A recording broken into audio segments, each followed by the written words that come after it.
Good afternoon. We're so thrilled to see you all here today. On behalf of us here at Jaguar Land Rover North America, our IT team, and the Drive Committee, we welcome and thank you all for coming out today for the dedication of this cherry tree in Stephen Lambeth's honor.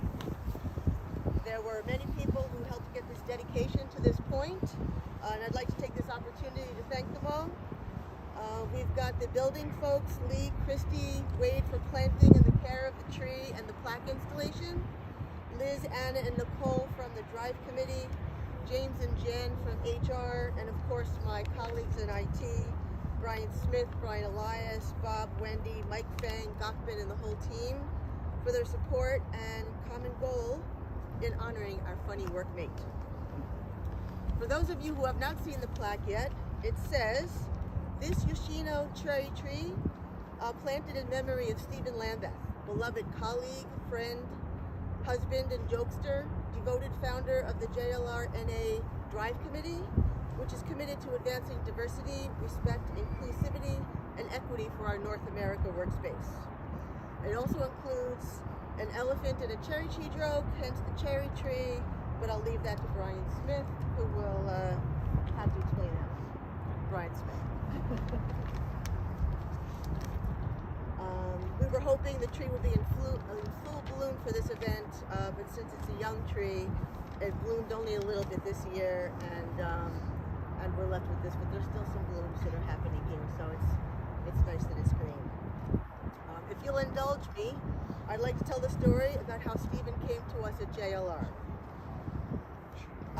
I remember fondly the day I met Stephen. I was with my manager, Esther Paulson. She's here somewhere. There she is. We were phone screening applicants for an open IT consultant spot at Jaguar Land Rover. With a stack of resumes in front of us, we proceeded to call 6 or 7 people until we had a group to choose from. We were about to wrap it up, and this one other resume stood out, and I said, let's just try this one last person before we call it a day.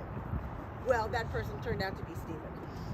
Not only did he have the IT skills we needed, but he was bright, articulate, witty, charming, and easy to talk to.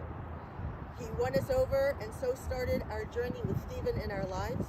I will be forever grateful for that day, because I have enjoyed every bit of his bad jokes, puns, wooden ties. You'll see some of us in IT are sporting the variation of the wooden tie, and of course his holiday wear, because the holidays would not be the holidays without Stephen's costume.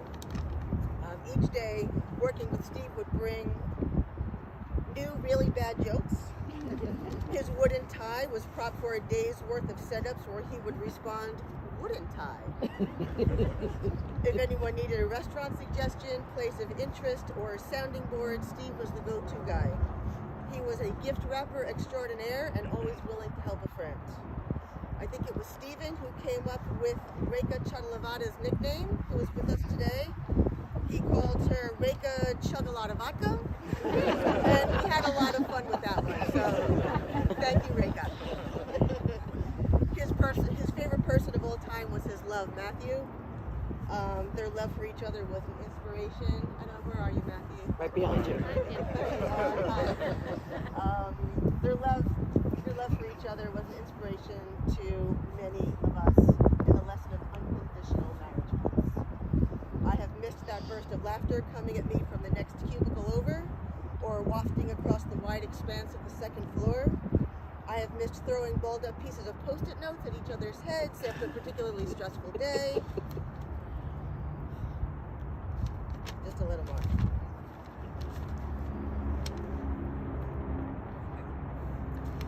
All that being said, I will be forever grateful our paths crossed, and I got to experience his fabulous zest for life and generosity of spirit. I like to think the universe brought him to us to learn from, and now we can all pay it forward. May his memory remind us to celebrate life, be grateful for each day, and to love one another. So with that, I think Brian Smith has a few words to say. Yeah, absolutely.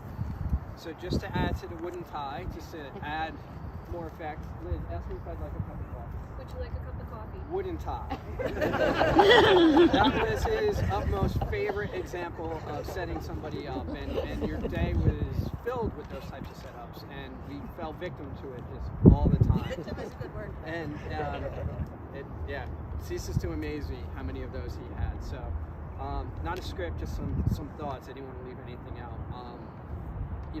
Obviously, I'm still entirely in disbelief that Steve's no longer here.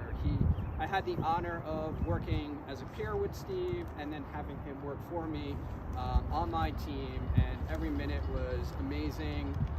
As an employee, as a friend, and I know that he was a friend to all. Everybody knew Steve, and more importantly, he knew everybody.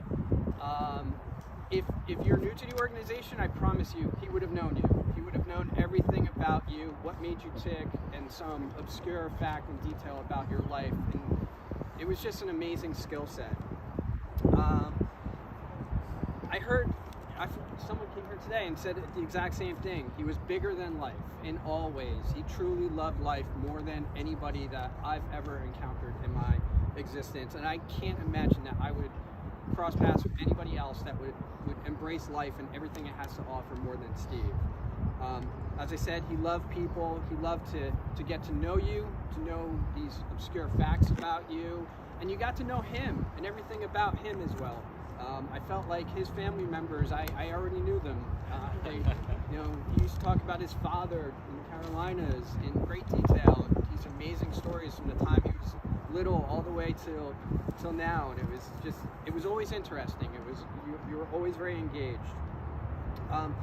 He had been all over the world too, and experienced life to the fullest, not just here locally or where he grew up in the Carolinas, but absolutely all across the world. So many stories that he was able to share with us about that. Just a couple examples of some funny things. Right now, I'm like screaming, and I bet you nobody hears me. But that was the opposite of Steve. He had this loud, booming voice. And I recall an example where the mulch went on fire out front, and it was like 200 degrees out. We were all down there, and Steve was leading the safety committee. And this was his moment to shine. So he put on his yellow vest, and he grabbed his bullhorn, because he had this electric bullhorn. And he walked out the door, he was going down that path there, and he had the bullhorn, and he's talking into it, and nobody could hear a thing. So he got like 30 paces closer, he used the bullhorn, nobody could hear a thing. He took the thing, he like threw it down, and used his real voice, and everybody's like, okay, we can hear him then. And that was a tool that helped me. I'd be like, what conference room do we have this meeting in? And I'd just be like, all right, I hear Steve all the way down there. That's where it is. And as soon as you go into that meeting, that conference room, he was already engaged in some random discussion with people about some, again, obscure fact or food or recipe or travel location. It was just, it never ended. It was just always so entertaining and always so positive. And he would do that with people across the globe. He really embraced the whole work at home. When we're subject to that with no notice, he absolutely loved it. And we'd be on these conference calls where he would just jump on with people. They'd start early, I'd join the call, and they'd be talking about some random thing that I couldn't even imagine how you'd get on that topic, and he was right into it. He had a great example of somebody in the UK who no longer works for JLR, so I can say this, where this person was kind of notorious for not being a very nice person, and he told me he had a trip out there and he had to spend some time in the car with this person, and I was like, oh my God, how awful was that? Like, what did you talk about? If it was me, I would just sit there in awkward silence for however long the drive was, but he's like, no, it's great. We talked about owls. And I'm like, owls? He's like, yeah, we talked about owls. And he's like, for like an hour, we talked about owls. I don't know how you do that. I don't know how you fill an hour talking about owls. But if anybody could do that, it was Steve. The other thing he would love to do happened every year on my birthday. I would enter in a building and he would sing to me. He'd stand up, he'd sing happy birthday, Marilyn Monroe style, as if he was singing to JFK. And he knew that it would just mortify me. And he didn't just do it once. He did it for every person that then walk past our area throughout the day, to the point that I'd be like, all right, I'm taking off next year. I am not coming to work because I can't take this. You know, we have constant reminders of Steve all the time. You know, my daily routine, people I interact with, the things that he would kind of say to me as we banter back and forth. More so, we've had like, you know, little IT gatherings where we've had like a pizza lunch or something. We're like, oh, we should have some decorations. And we go and we open up a cabinet and there's plenty of decorations. All of Steve's decorations are readily available for us. And we continue to make use of them and always will. So as you can see, losing Steve it's just terrible. He meant so much to all of us. He represented life to the fullest. He loved working here. I still recall the blog he put together when he got an F-type for a weekend, taking thousands of pictures of himself all over. He was very proud of that. And so the reason for a cherry tree. So it's a bit of a coincidence. There are a lot of cherry trees around the building. I actually didn't know that. We had shared some emails where we were like, what kind of tree should it be? And a few ideas were exchanged. And I was like, you know what? It has to be a cherry tree. So Steve was really, he had the worst bad jokes of anybody I've ever met. And one of them, it was his go-to joke, and he would tell it to us, he would tell it to the kids when they come to take your child to work day. My kids actually remembered it when I said it. So the joke is, why do elephants paint their toenails red? And the answer is, so they can hide in cherry trees.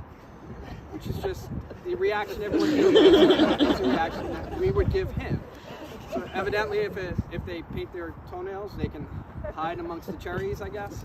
But you know, I thought it was really appropriate because it captured the humor and fun-loving personality that Steve had. Plus, cherry trees, they bloom with pretty flowers in the spring, and Steve loved that kind of, you know, aesthetic with anything. He'd always decorate his cube. He'd decorate himself for the holidays, as I'm sure you all remember.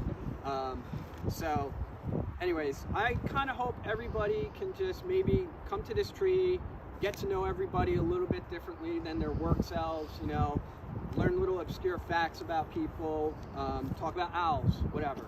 And that's it. Yeah. Thank you. Thank you.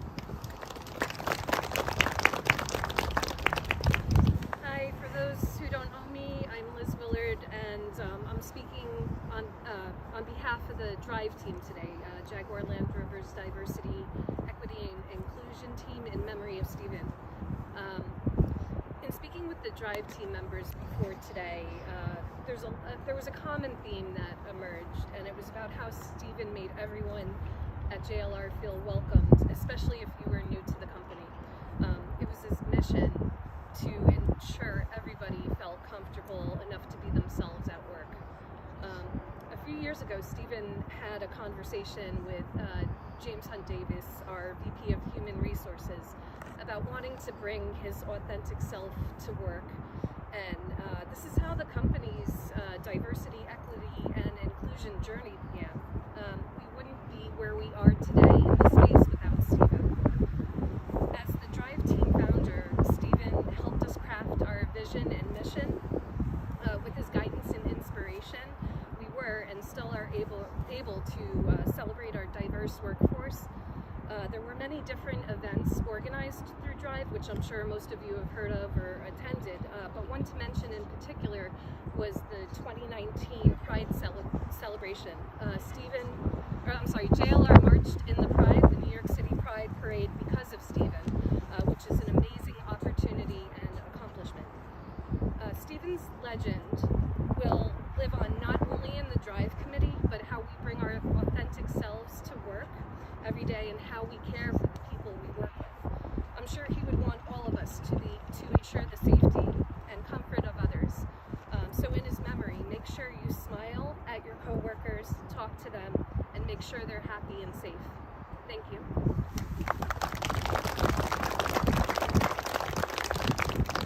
So that concludes our dedication.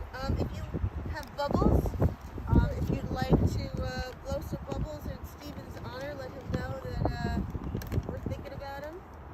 And then after that, we'll go back inside into the cafeteria. We've got cake and coffee and some food, and we can share some memories and some happy times. So thank you all so much for coming.